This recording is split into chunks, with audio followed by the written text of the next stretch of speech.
talking about how when you was doing poetry, you might have been intoxicated doing it. When I used to rap and then I used to have a little anxiety, I used to drink a little bit before shows. But then when I look back at the show, I'm like, it didn't come off how I wanted to come off. So it's good that you learn certain vices that you may have that may hurt what your brand is or what you're trying to prevent to the world. So what my aunt taught me was, it was like I always used to say before I performed, like, yo, I gotta break the ice. I need to drink. I gotta break the ice. Yeah. But really, what you're doing is you breaking the spirit, because the moment you start drinking, you're gonna want another one. Then you're gonna want another one. Say that one more time, man. Say that one more time. I like that. Like, breaking the spirit. You said, yeah. So you go off wherever you at. You know what I'm saying? You could be at a networking event, a birthday party, somewhere you're just not comfortable with being, and you're like, oh, I need to drink to break the ice. What you really doing is breaking the spirit, because you're gonna want to keep drinking after that. Yeah. So that was one of my biggest things. I'm like, I need to break the ice. No, I take one, and now I want another one. Now I want another one. Now before I perform, I'm all slurred and everything else. Tearing my brand name up, man. Not even focused, not even thinking about, like, you know how today I was over there, I'm putting together this, that, and the third. Right. Like, you know what I'm saying? We getting it together. But before, bro, I drink, I'll be somewhere not even worrying about what I'm supposed to be worrying about. So now when I get up there, I'm just saying my poems. Doing what you gotta do. I'm not performing. I'm just saying and it's like, come on, like, I can't be out here doing that with a, you know what I mean? Yeah. Trying to build a brand name. You know what I mean? Can't do it. And it's like, and with that, same thing when me was rapping. You just rapping, but you're not thinking of the business part. Yeah. And I think it's a lot of people where they just get stuck up in being an artist, or I'm just trying to get these joints, I'm just trying to get these raps out, I'm trying to get these poems out. Yeah. But now you got to understand now, that person that's watching you could be like, hey, if his thing is good, his performance is good, I could book him on my next thing, on the next or I can make you a host on something. You never know. But it's the presentation of what you showing to the people can make people want to work with you further. When you multi-talented, you really got to watch out how you carry yourself, because you can end up in any situation, as far as like any role, and like you said, hosting, you can end up doing whatever when you multi-talented. So yeah, man, I just had to watch out for a lot of that stuff. I still got to watch out for it. You know what I mean? I'm a brand name, baby. It's PF brand. Facts. You know what I mean? So with you starting the brand and the business and everything else, and what other more things do you feel like we were saying about being the face of it, dealing with other people that are helping you? What other, as far as the face, we talked about that, but what other people that help you? I have a good one. When you have friends and family where you want them to support you to the furthest extent, but you may not get that type of support, have you ever dealt with that, or what do you do to circumvent that? Yeah, no, that's a good question too, though. But yo, I had so many events, bro, where I have had family members tell me, yo, I'm coming, I'm pulling up, good job, I'm gonna see you there, and they never show. I had that too. Siblings, you know what I'm saying, close friends. It happens, you know what I'm saying. I never held nobody to nothing. Like, if they, you know what I mean, if I got an event going on and somebody said they was coming and they ain't pull up or whatever, all right, yeah, it probably would have been good to see them there, but I'm gonna have another one. You know what I'm saying? And I'm gonna have another one. Yeah. You know what I mean? But it's like they gonna support when they ready, man. They gonna support when they ready, and it's crazy that family and friends, you do look for their support when you starting your brand, and that's probably one of the most scariest things, honestly. That's probably one of the most scariest things, is really, yo, if I start this brand or if I start this business, is my family going to like it? Are they going to support? We always look inward. Are they going to support what I got going on? Right. And then you say, well, you started. Or you start branching off into starting it, and then you don't get the support you're looking for, and then guess what? You stop.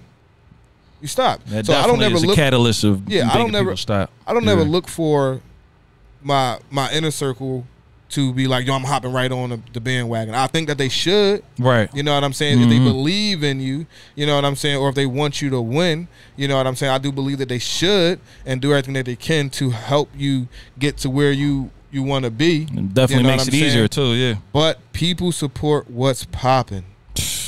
You start pushing how you make hats and T-shirts. Well, listen, You making t-shirts and hats for you, or you giving them to boom, boom, boom? Right. You know what I'm saying? Because listen, if you're just making them for you, I might not buy them. But if you making them for you and you got so and so wearing them, I'm the need one because so and so got. You know what I'm saying? So we look when those things start to happen, which I've seen it, which I've been experienced. You know what I'm saying? When those things start to happen, I seen a meme the other day where it said we gotta stop. What did it say? It said we gotta stop waiting on the truth, and so I forgot what it was, but pretty much like just waiting on people to tell you who they is, and actually just understanding who they is from your own perspective. Oh, it was.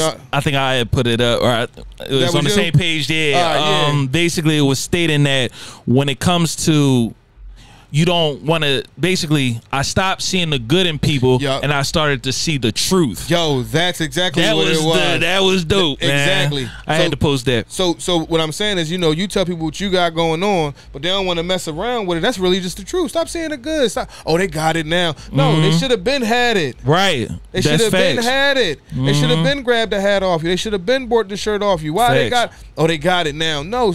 That's the truth. They should have been had it. They should have been supported. Oh, you got a special guest coming now. You got big time coming now. So now I'm going to get a ticket to your show because you got some. No, you should have been coming to the show. But listen, though. Grab a ticket, cuz. I'm going to see you there. But you should have been coming, though. You understand what I'm saying? So we all look for that. But I would just say don't let that deter you from actually doing what you want to do.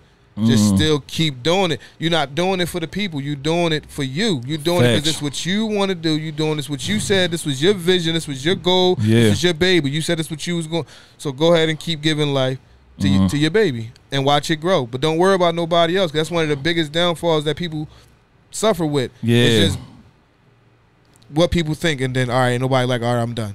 So now some dreams is gone, just wasted.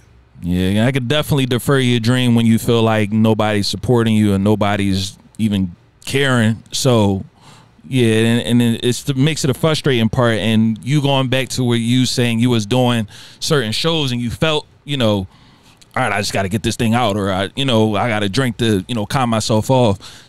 Do you feel like when you do that, because I like to talk about how to deal with anxiety, do you feel like that's a part of anxiety, or do you just felt like that was just something to cope through to get through your performance?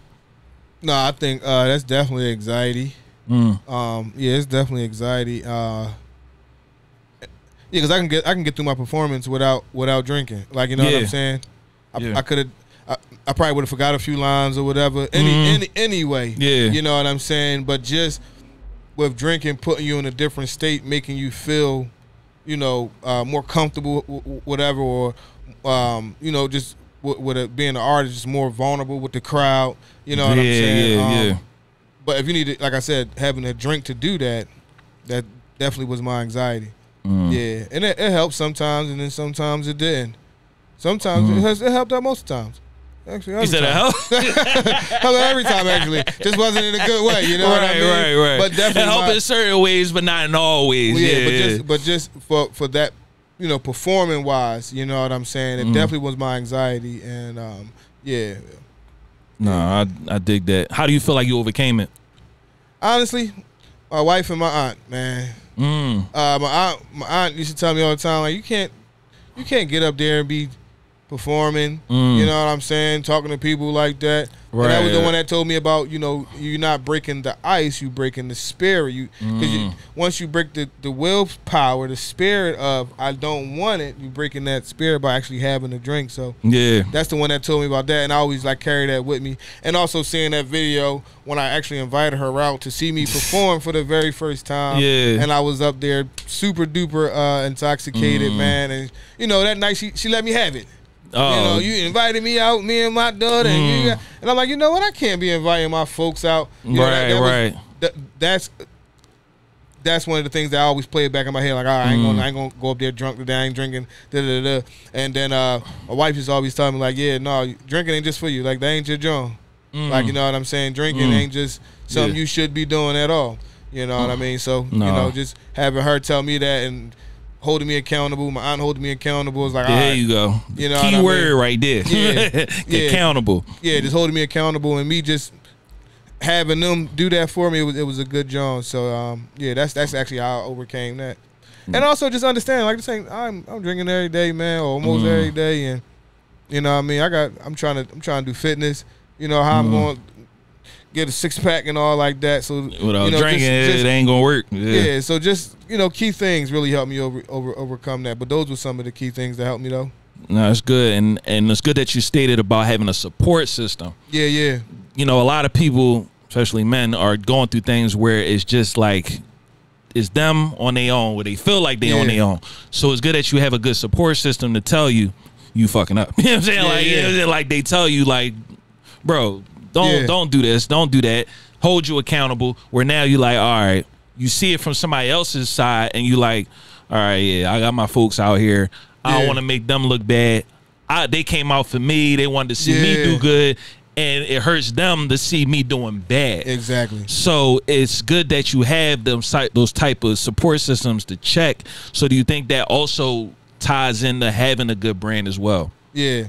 I think because like even like when you up there and you doing your thing, or how you present yourself, you could be presenting a business plan. Don't go there intoxicated. But no matter how how good you feel, you want your brand to look and feel even better just by being clean, sharp, and all like that. Actually talking to one of my homies, and she was working and whatnot, and she was like, yo, like, I want to just do my job. Like, I don't even want to go to work. I just want to do my business, and I don't even want that. Well, I don't want to know what my mom going to say. I don't know what my dad going to say. You know what I'm saying? So just having a good support system, that's necessary. Because, like, it could deter you, man, for real.